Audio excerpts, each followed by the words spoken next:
Light নাই কিচ্ছু। এই যে এগুলো কি? না না, এগুলো ছাগল। মধ্যে তো ওরা তোমায় ছেড়ে দেবো। দেখুন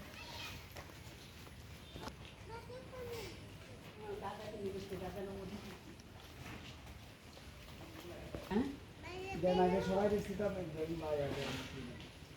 কোথায়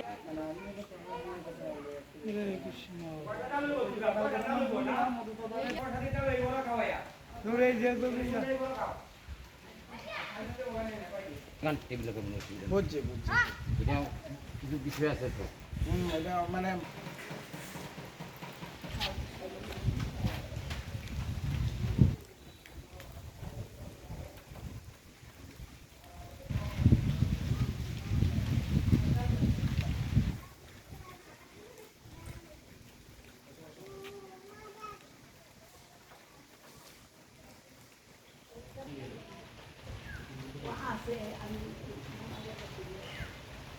একটু মুমা করবার ব্যবস্থা হবে।